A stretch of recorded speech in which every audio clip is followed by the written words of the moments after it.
মামা আপনি এখনো সময় আছে ভাগ্নি। নিকুরে আসলেন? আর তোমার 2-3টি বন্ধুর বাড়ি গেছিলাম। ও আর বললে তুমি এখানে থাকতে পারো। আর একটু ঘুমাবে নাকি মামা? না না, তাহলে চলো মামা, মুখ টুক ধুয়ে শেরিটা করে কি। আজকে তো করা হলো না মামা।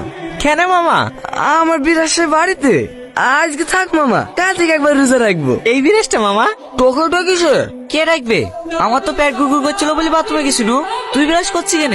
রোজা রাখবি নাকি? মামা এসছে। রোজা করবো না বলছে, তাও পেছন পেছন চলে এসছে। কোথায় আছে? ঘরে। দাঁড়া, আমি বুঝি বাড়ি পাঠাচ্ছি।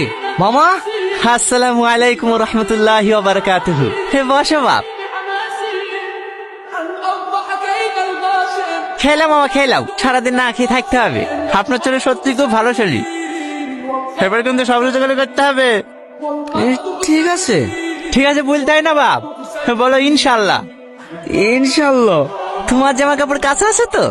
হ্যাঁ হ্যাঁ, ওর জামা প্যান্ট সব কালকেই কেচে দিয়েছি। শুধু জামা প্যান্ট কাছে থাকলে হবে নাকি? আপনারা যান, কাল থেকে আমি নামাজ পড়বো। কাল থেকে না মামা, বলো আজ থেকে নামাজ পড়বো। বলো ইনশাল্লাহ। ইনশাল্লাহ। গোসল করে খুব ভালো লাগছে না মামা? লাগছে। হ্যাঁ, এই গোসল করলে শুধু শরীর না, মনটা ফ্রেশ হয়ে যায়। মামা, কাকে ডাকছেন মামা? তোমার বন্ধুকে শেরি খাওয়ার জন্য সব তুলে দিয়েছি যে। চলেন মামা।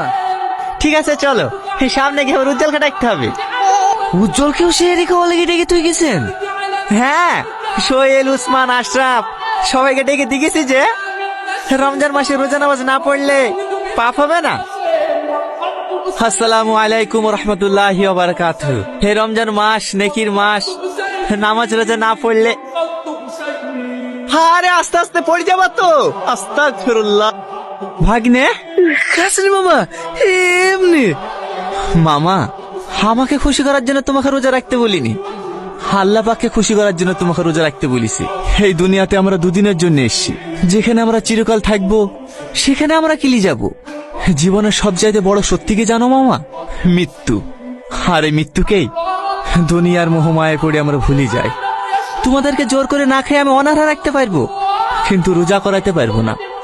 রোজা হয় নিয়াতে। তোমাদের যদি মন থেকে রোজা করার ইচ্ছাই না থাকে, তাহলে আমি শত চেষ্টা করলেও তোমাদেরকে রোজা করাতে পারবো না। তবে আজকে যেহেতু রোজাটা রেখিস, অন্তত আজকে রোজাটা ভেঙো না। মামা চলে যাচ্ছেন যে, আমাদের কাছে নামাজ পড়ার জন্য ডাকবেন না? আসসালামু আলাইকুম। এ দাঁড়াও দাঁড়াও দাঁড়াও দাঁড়াও দাঁড়াও, তোমাদেরকে রোজা করার জন্য কিছু বলবো না। চলো ইফতারটা করে আসি। কিন্তু আমরা তো রোজায় নাই। তো কি হয়েছে, এরকম করে নিয়ম আছে নাকি? রোজা না রাখলে ইফতারে বসতে পাবো না? না মামা, আমরা যাব না, আপনি যান। আরে আমি ইফতার দিচ্ছি আজকে, চলো তা। বিসমিল্লাহির রহমানির রহিম। কি হলো, তোমরাও খাও? ব্যাপার, খাচ্ছ কেন? এমনি, আমি জীবনে অনেক ভুল করেছি। আপনাদের সাথে ইফতারে না বসলে বুঝতে পারতাম না ইফতারের গুরুত্ব কতটা। আমি কত দিছি বাবা, আজকের পর থেকে আমি প্রত্যেকটা রোজা করবো। আলহামদুলিল্লাহ, সবাই ভালো ইনশাল্লাহ। ইনশাআল্লাহ। এই ভিডিওটা দেখে বুঝতে পারলাম আল্লাহ আমাদের জন্য কতটা গুরুত্বপূর্ণ। তাই আসুন এই ভিডিওটা শেয়ার করি এবং অন্যদেরকেও সতর্ক করি যেন সবাই আল্লাহর দিকে ফিরে আসে।